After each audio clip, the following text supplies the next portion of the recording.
Stop blocking your results.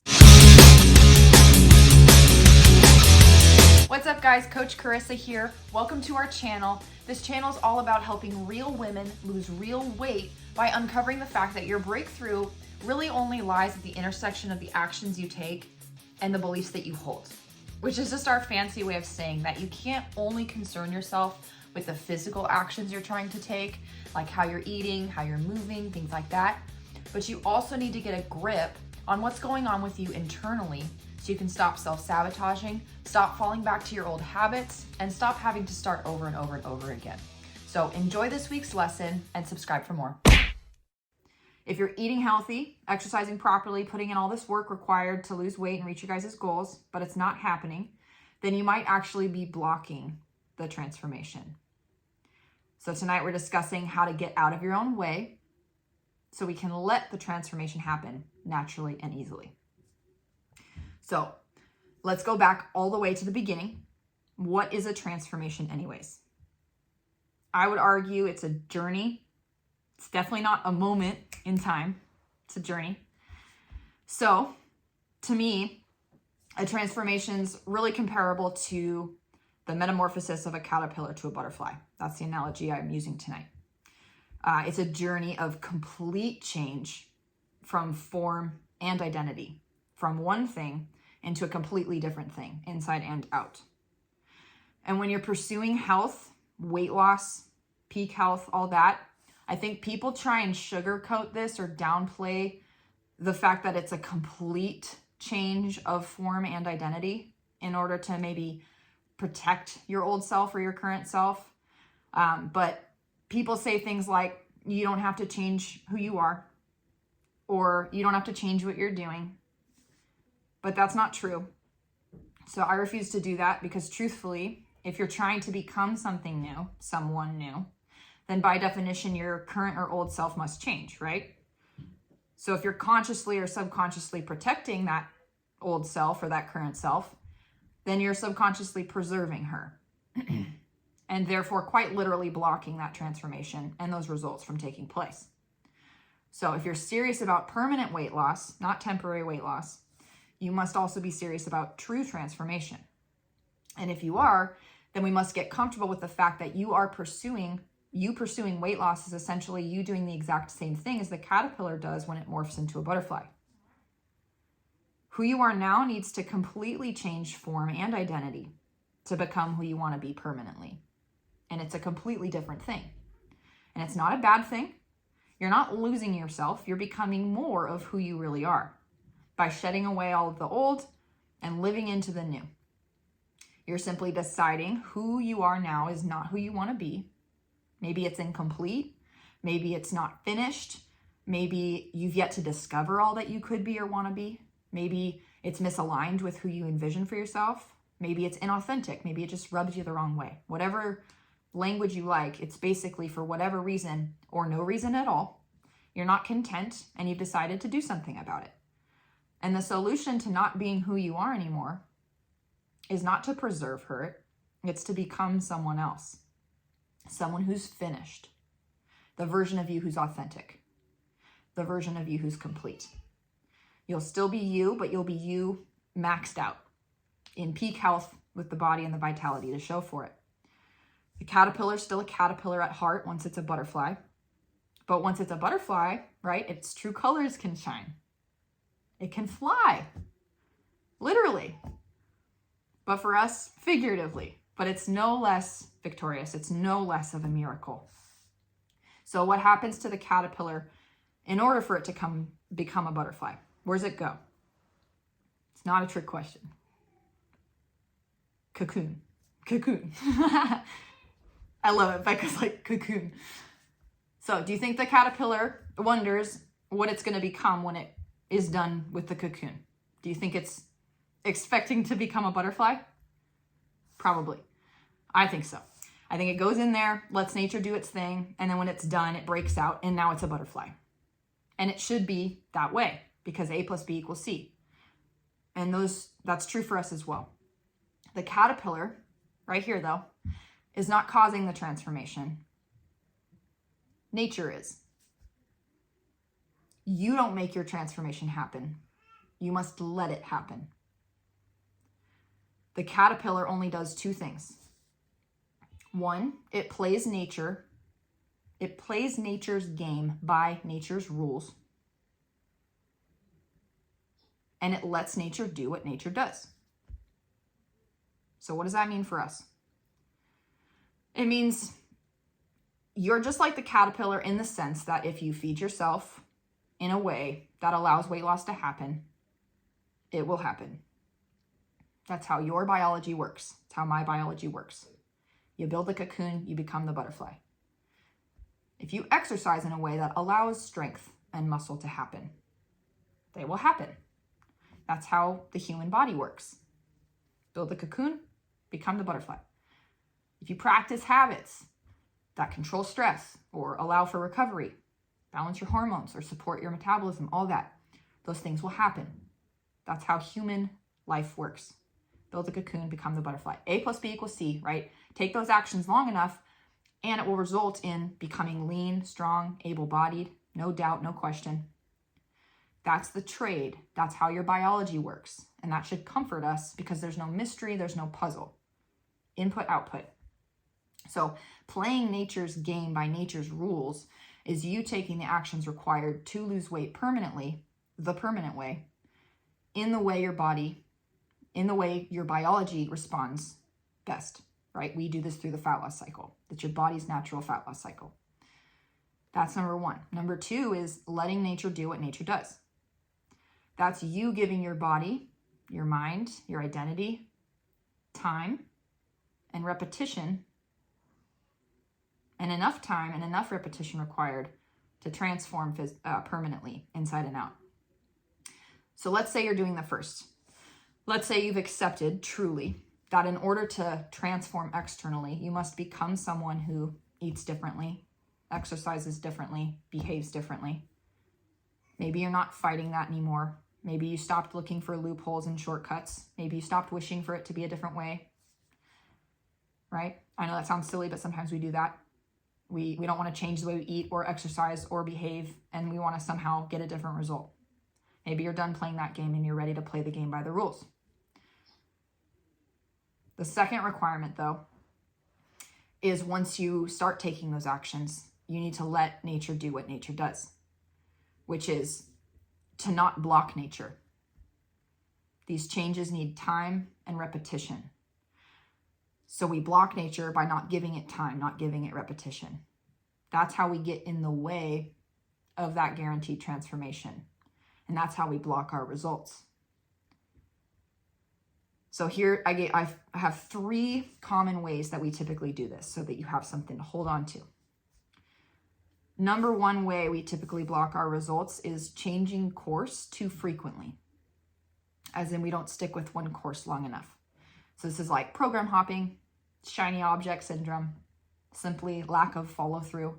Like if you start a 12-week program and you only make it to week 6 for whatever reason, that is essentially you bailing on your cocoon mid-transformation. The solution to changing course too frequently is very simple. Finish what you start. Do not start something that you do not intend to finish. Be very cautious and picky with what you begin. Have discernment so that when you decide to do something, you can finish.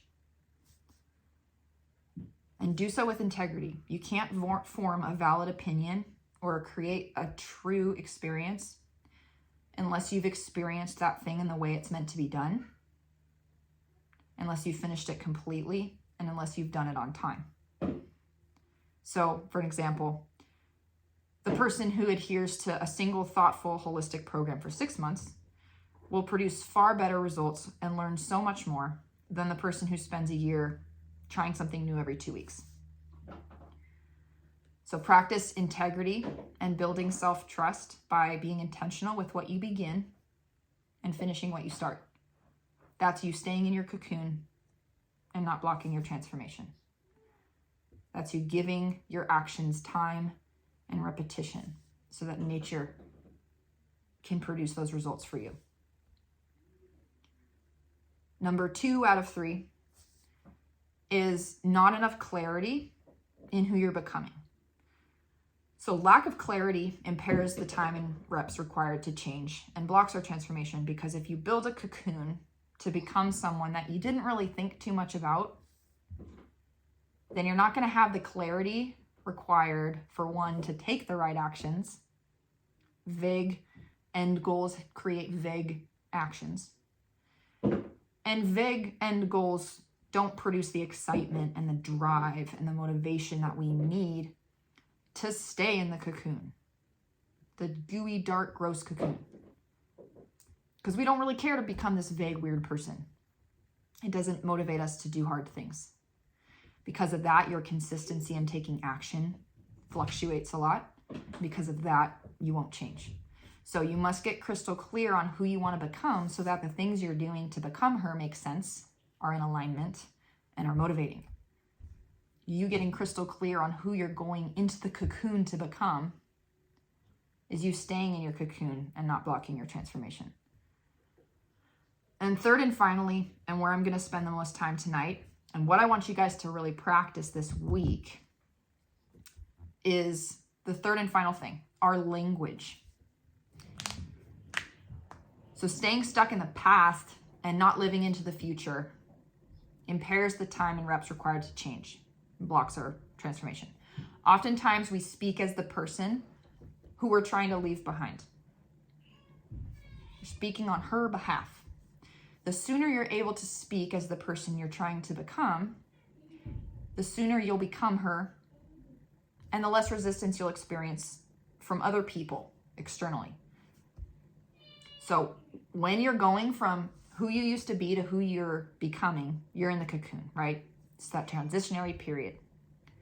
It's very difficult because you're not yet who you want to be on the outside. So it's really hard in our language to defend her or act like her, right?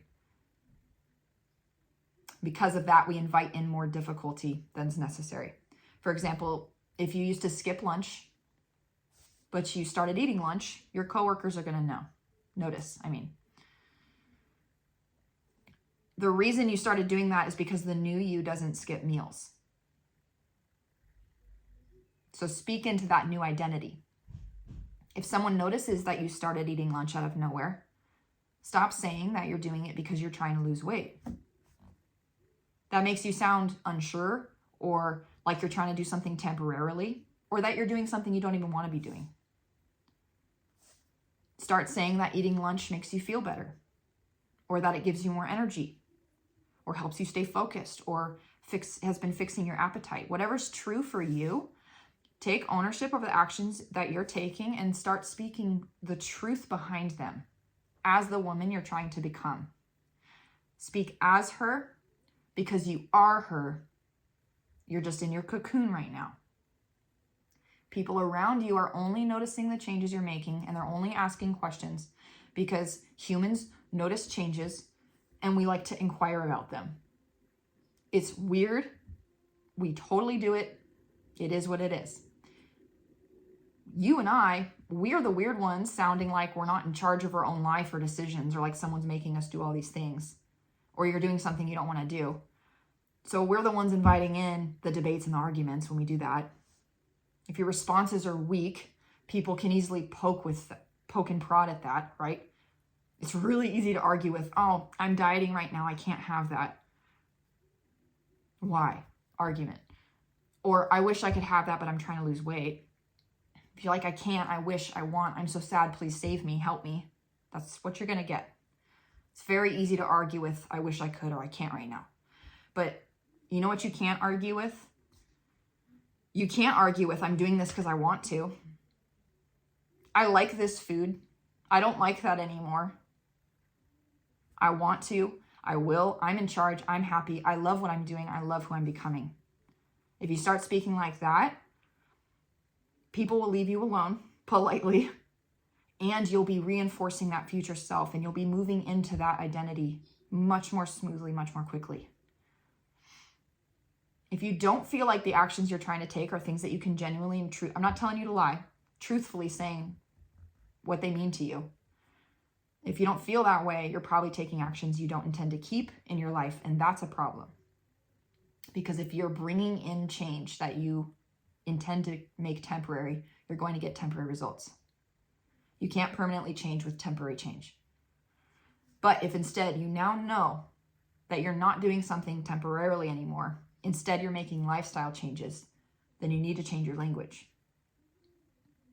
If you know you're not on a program anymore, instead you're transforming into a new person who does completely new things, you need to change your language. And if you know that you're not adhering to some set of rules for a little while, instead you're becoming someone who behaves differently, you must change your language. So start speaking into who you're becoming, and then you'll make your cocoon time. If you don't do that, you're going to make your cocoon time much harder and longer than it needs to be. That's how you let your transformation happen rather than try and make it happen, which isn't even a thing. Transformation is natural, and it happens when you're playing the game by the rules and you get out of its way. If you're getting anything less than breakthrough transformation, you simply might be preventing your transformation, right? If you're doing all the things, but you're not getting the breakthrough, you might be preventing it. If you're changing course too quickly, lacking clarity in who you're becoming, or speaking as the old you instead of the new you. So you can stop blocking your transformation by finishing what you start, getting clear on who you're becoming, and speaking the way your future self speaks starting now. If you do that, you'll step out of your own way, you'll let your transformation happen, and you'll get what's guaranteed. Thank you so much for watching. We truly hope you enjoyed that lesson. So every single week we make room for one guest spot on these support calls. So if you'd like the opportunity to attend, ask questions, receive coaching, just hit the link in the description box, or you can head over to gainslinger.com/coach me. Once again, that's Gainslinger, GAINSLINGER.com/coach me, all one word. Have a blessed day, and we'll see you next week.